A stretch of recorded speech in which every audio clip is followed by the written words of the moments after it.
ଆସନ୍ତୁ ଆଜି ଗପଟିଏ ଶୁଣିବା। ସମ୍ପର୍କର ଶେଷ ପୃଷ୍ଠା, ଯାହାର ଆରମ୍ଭ ଅଛି ତାର ଶେଷ ବି ଅଛି। ସେ ଶେଷ ଦୁଃଖଦାୟକ ନା ଖୁସିଦାୟକ? ଆସନ୍ତୁ ଏଇ ଗଳ୍ପ ମାଧ୍ୟମରେ ଆମେ ଶୁଣିବା। ସମ୍ପର୍କର ଶେଷ ପୃଷ୍ଠା। ସ୍ୱାମୀ ସୌମ୍ୟ ଏବଂ ଝିଅ ପ୍ରୀତିକୁ ଛାଡ଼ି ଆଜି ସୀମା ଯାଉଛି ସୁଦୂର ଗୋପାଳପୁର ବେଳାଭୂମି। ଯେତେ ବୁଝେଇଲେ ବି କାହାକୁ ସାଙ୍ଗରେ ନ ନେଇ ସେ ଏକା ଯିବ ବୋଲି ନିଷ୍ପତ୍ତି ନେଇଛି। ତା ଇଚ୍ଛାକୁ ସମ୍ମାନ ଜଣାଇ ସୌମ୍ୟ ସହମତି ଜଣାଇଛନ୍ତି।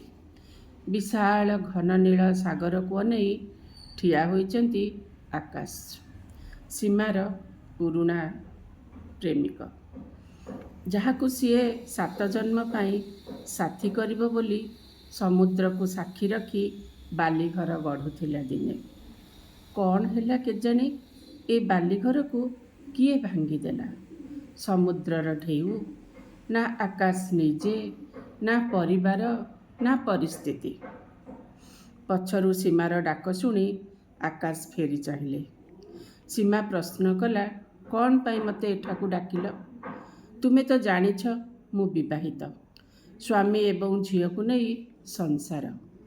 ଆକାଶ କହିଲା, ମୁଁ ଏବେ ନିଜ ଭୁଲର ପ୍ରାୟଶ୍ଚିତ କରିବାକୁ ଏଠାକୁ ଆସିଛି। ତୁମକୁ ସାଙ୍ଗରେ ନେଇଯିବାକୁ ଆସିଛି। ତୁମର ଅନୁରୋଧକୁ ଏଡ଼ାଇ ସେଦିନ ମୁଁ ଚାଲି ଯାଇଥିଲି ପଛ କରି ନିଜର ଭୁଲ ବୁଝିପାରିଲି। ତୁମ ଭଳି ଉଚ୍ଚ ଚିନ୍ତାଧାରା, ଆଧୁନିକ ରୁଚିସମ୍ପନ୍ନ ମହିଳାକୁ ମୋ ସ୍ୱାର୍ଥପରତାର ଗଣ୍ଡି ଭିତରେ ଆବଦ୍ଧ କରିବାକୁ ଚାହିଁଥିଲି। ତୁମେ ତୁମ ବଡ଼ ଭଉଣୀର ସନ୍ତାନକୁ କୋଳରେ ଧରିବାକୁ ଚାହୁଁଥିଲ। ସରୋଗେସି ମଦର ଭୂମିକା ନିଭାଇବାକୁ ଅନୁରୋଧ କରିଥିଲ। ହଠାତ୍ ତୁମ ପ୍ରସ୍ତାବରେ ମୋ ଦେହରେ ନିଆଁ ଲାଗିଗଲା। ନା ବିଜ୍ଞାନ, ନା ଧର୍ମ, ନା ଭାବପ୍ରବଣତା କାହାକୁ ବି ପ୍ରାଧାନ୍ୟ ନ ଦେଇ ସ୍ୱାର୍ଥନ୍ଧରେ ବାନ୍ଧି ହୋଇ ଅସହାୟ କରି ଛାଡ଼ି ପଳାଇଲି। ଭଲ ପାଇ ବିଶ୍ୱାସଘାତ କଲି। ସେଇ ନିଆଁରେ ମୋ ଜୀବନ ଜଳି ପୋଡ଼ିଗଲା। ମୋ ସ୍ତ୍ରୀ ମୋତେ ଛାଡ଼ି ପଳାଇଲା। ଆଜି ପୁଣି ତୁମରି ପାଖକୁ ଲେଉଟି ଆସିଛି ସୀମା। ଆସ ପୁଣି ଥରେ ପ୍ରେମ ତରଙ୍ଗରେ ଭାସି ବୁଲିବା। ଏହା କହି ପାଖକୁ ଲାଗି ଆସିବାକୁ ଚେଷ୍ଟା କଲା ଆକାଶ। ଘୁଞ୍ଚିଗଲା ସୀମା। ରାଗରେ ତା ଦେହରୁ ଗମ ଗମ ଝାଳ ବୋହି ଯାଉଥାଏ। କହିଲା, ତୁମେ ସମ୍ପର୍କର ଶେଷ ପୃଷ୍ଠା ଲେଖିବାକୁ ଆସିଛ ଆକାଶ।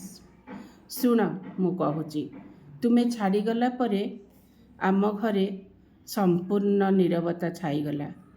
ଦିଦିର ଆକ୍ସିଡେଣ୍ଟରେ ପିଲା ହେବନି ଶୁଣି ମୁଁ ତା ପିଲାକୁ ପେଟରେ ଧରି ରଖିବାର ଜିଦ୍, ମୋର ବାହାଘର ହେବନି ଶୁଣି କଳାମେଘ ଢାଙ୍କି ହୋଇଗଲା ପରିବାରରେ। ଏହି ସମୟରେ ମୋ ଭାଇଠାରୁ ସବୁ କଥା ଶୁଣି ଯେଉଁ ଯୁବକ ମୋତେ ଏବଂ ମୋର ଚିନ୍ତାଧାରାକୁ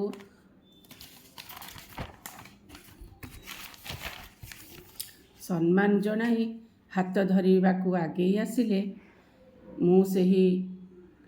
ମୁଁ ଜଣେ ନାରୀକୁ ଅର୍ଥାତ୍ ମୋ ବଡ଼ ଭଉଣୀକୁ ମାତୃତ୍ୱ ପ୍ରଦାନ କରି ତାଙ୍କ ଆଖିରେ ମହାନ ହୋଇଛି ବୋଲି କହି ବିବାହ କରିବାକୁ ଜିଦ୍ ଧରିଲେ।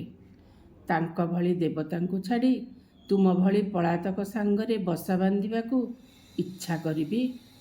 କେମିତି ଭାବୁଛ? ମୋ ପୁରୁଣା ଭଲ ପାଇବାକୁ ସମ୍ମାନ ଜଣାଇ ମୁଁ ତୁମକୁ ଦେଖା କରିବାକୁ ଆସିଛି। ମାନେ ନୁହେଁ ତୁମ ସହିତ ଆଉଥରେ ଜୀବନ ଆରମ୍ଭ କରିବି।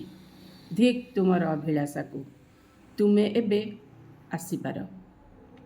ଏଇ ହେଲା ଆମ 2 ଜଣଙ୍କର ସମ୍ପର୍କର ଶେଷ ପୃଷ୍ଠା। ଏଇ ହେଲା ଆମ 2 ଜଣଙ୍କର ସମ୍ପର୍କର ଶେଷ ପୃଷ୍ଠା।